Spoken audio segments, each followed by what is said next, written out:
हरम कर रहे हैं, वो जो करते हरदम फरिश्ते, हाँ वही आज हम कर रहे हैं। सऊदी अरब वो सरज़मीन मुक़द्दस जहाँ दुनिया के हर कोने से दिन हो या रात मुसलमानों के काफ़िले उतरते रहते हैं और हरमैन शरीफैन की रौनक का हिस्सा बनकर अपनी और देखने वालों की आंखों की ठंडक और दिल के सुकून का बाइस बनते हैं। ज़रा तसव्वुर करें, ये काफ़िले जब अपने अपने वतन से रवाना होते हैं तो हर फ़र्द के ज़ौक़ व शौक़ का अजीब आलम होता है। लबों पर मुक़द्दस आयात और दुआएं सजाए, आँखों और दिल में बेकरारी और वारफ्तगी के जज्बात भरे और तसव्वुर में तवाफ़ काबा और रोज़े रसूल सल्लल्लाहु अलैहि वसल्लम के सामने खड़े दुरूद व सलाम पढ़ने में मसरूफ़ होते हैं।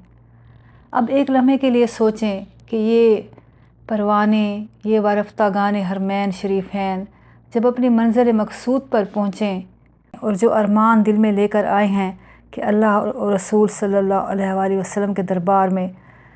पूरे ज़ौक़ व शौक़ से अपनी मोहब्बत का इजहार करेंगे और उसी का ही हक़ अदा ना कर पाएँ तो इनके दिलों पर क्या गुज़रती होगी, ये सोच कर ही दिल दुख जाता है। नाज़रीन, इस मौजू पर बात करने का इरादा कई बार किया, लेकिन हर बार ये सोच कर तर्क करना पड़ा कि शायद मुनासिब तरीके से इस पर बात ना कर पाऊँ। लेकिन हालिया दिनों में कुछ ऐसा मुशाहिदा हुआ कि बेइख्तियार दिल चाहा इस मौजू पर बात की जाए। मैं बाकी मुल्कों के ज़ायरीन के बारे में तो कुछ नहीं कह सकती, लेकिन जो कुछ मैंने अपने मुल्क पाकिस्तान से आने वाले अक्सर बल्कि ज़्यादातर ज़ायरीन की हालत ज़ार से महसूस किया, उसी ने मुझे मजबूर किया कि बारिश की एक बूंद जितना ही सही अपने हिस्से का फ़र्ज़ ज़रूर अदा करूं। वैसे भी कतरा कतरा दरिया बनता है और बूंद बूंद पत्थर पर भी पड़ती रहे तो उसमें सुराख कर देती है, मतलब असर कर जाती है। यहाँ अरसे से रहते हुए अल्हम्दुलिल्लाह हरमैन शरीफैन में हाज़िरी के वक्त एक बात जो मैंने अक्सर नोट की, ज़्यादातर उम्र रसीदा और कमज़ोर सेहत वाले अफराद हमारे मुल्क के ज़ायरीन में नज़र आते हैं। उम्र रसीदा होना हरगिज़ भी ऐब और बुराई नहीं, अगर आप सेहतमंद और चाको चौबंद हैं और बआसानी अपनी ज़िम्मेदारियाँ उठा सकते हैं, क्योंकि वो लोग जो हज और उम्रा की सादत जवानी और सेहतमंदी के वक्त पहले हासिल कर चुके हैं, वो बखूबी जानते हैं कि यहाँ बेशुमार जदीद तरीन सहूलतों के बावजूद भी एक मुशक्क़त जो तमाम ज़ायरीन को उठानी पड़ती है, वो है पैदल चलना और ख़ूब पैदल चलना। एक जवान सेहतमंद आदमी जो रोज़ाना वर्जिश भी करता हो और एक मुतहर्रिक ज़िंदगी गुजारता हो, उसके लिए इतनी बड़ी बात नहीं। मगर हमारे मुल्क में जहाँ बुज़ुर्ग तो रहे एक तरफ, नौजवान नस्ल भी घर से करीबी जनरल स्टोर तक जाने के लिए पाँव की बजाय हस्बे हैसियत सवारी को तरजीह देती है, तो ऐसे रहन सहन के आदी अफराद को इधर आकर जब अच्छा खासा पैदल चलने की मुश्किल का सामना करना पड़े तो उनकी हालत ज़ार का अंदाज़ा बखूबी लगाया जा सकता है। अब वो लोग जो अभी तक यहाँ नहीं आए, उनके जहनों में ये सवाल उठ रहा होगा कि क्या और क्यों इतना पैदल चलना पड़ता है। तो क्या और क्यों का जवाब बड़ा सादा सा है। एक वजह है हरमैन शरीफैन की वसअत। माशाअल्लाह बाहर के सहन बेहद वसी हैं, उन्हें अबूर करके दरवाज़े तक जाना, फिर दरवाज़ों से अंदर के सहन का फ़ासला, इस तरह तवाफ़, फिर सही के लिए जाना, सही के चक्रों का फ़ासला वग़ैरह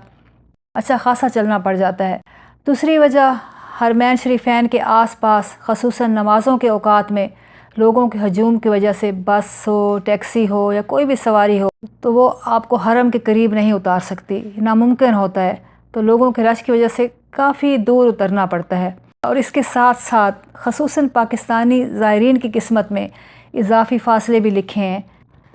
पाकिस्तानी ज़ायरीन की किस्मत में इजाफ़ी पैदल चलने की बड़ी वजह इन ज़ायरीन के रिहायशी होटलों का बहुत दूर वाक़ होना है। बाज़ दफ़ा सस्ते पैकेज की वजह से और बाज़ दफ़ा पैकेज वालों के ज़्यादा नफ़ा कमाने के इरादे की वजह से सस्ते होटल मुंतखब किए जाते हैं,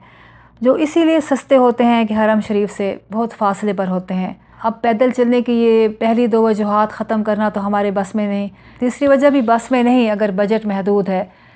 सो ये बात तो तय है कि उम्रा करना है, हज करना है तो पैदल चलना ही चलना है। तो फिर क्यों ना जब उम्रा पर आते हुए साथ लाने के सामान की जिस तरह तैयारी करते हैं कि कपड़े यहाँ के गर्म मौसम के मुताबिक हल्के फुल्के सिलवाए जाते हैं, हल्के रंगों के सिलवाए जाते हैं, चप्पलें आरामदेह ढूंढ कर ली जाती हैं कि पाँव में कोई तकलीफ़ ना हो चलते वक्त, تو اسی طرح چلنے کی بھی پریکٹس کر لی جائے تو کیا ہی اچھا ہو۔ ناظرین، اگر عمرہ کا ارادہ کرتے ہی روزانہ کا آدھا گھنٹہ بھی باقاعدہ آپ نے واک شروع کر دی تو عمرہ کے سفر پر روانگی تک اچھی خاصی پریکٹس ہو جائے گی انشاءاللہ۔ کیونکہ میرے نزدیک حج اور عمرہ زائرین کے لیے سب سے پہلی تیاری یہ ہے کہ وہ جسمانی طور پر صحت مند اور چاق و چوبند ہوں، بآسانی 1-1.5 گھنٹہ پیدل چل سکتے ہوں، اپنی ذمہ داریاں خود آسانی سے اٹھا سکتے ہوں، بلکہ اوروں کی بھی مدد کر سکتے ہوں وقت پڑنے پر۔ ویسے تو ہر انسان کو روزانہ ہی ورزش یا واک کے لیے وقت نکالنا چاہیے کہ صحت سے بڑھ کر کوئی نعمت نہیں، اس کی حفاظت بہت ضروری ہے۔ اور ورزش خصوصاً پیدل چلنے پر خرچہ بھی کوئی نہیں، مرد حضرات باہر جا کر اس خصوصی واک کے لیے وقت نہیں نکال سکتے تو اپنے کاموں کے لیے قریبی فاصلے تک بغیر سواری کے جا کر یہ مقصد حاصل کر سکتے ہیں۔ اور یہی بات خواتین کے لیے بھی ہے۔ خواتین اگر واک کے لیے گھر سے باہر نہیں جا سکتی تو گھر کے صحن برآمدے یا چھت پر روزانہ تیز قدموں سے واک کر سکتی ہیں کہ 20-25 منٹ سے شروع کر کے آہستہ آہستہ وقت بڑھاتے جائیں۔ یقین کریں شروع میں تھکاوٹ ہوگی، ایک بوجھ لگے گا، لیکن کچھ ہی دنوں میں آپ اس کے عادی ہو جائیں گے اور پھر اس پیدل چلنے میں آپ کو لطف آنے لگے گا انشاءاللہ۔ اور اسی پیدل چلنے کی عادت کی وجہ سے آپ کا یہ مقدس سفر اس مقدس سرزمین پر قیام اور عبادات کی ادائیگی ذوق و شوق اور اطمینان و عافیت کے رنگ سے سجی رہیں گی انشاءاللہ۔ اس سب کے باوجود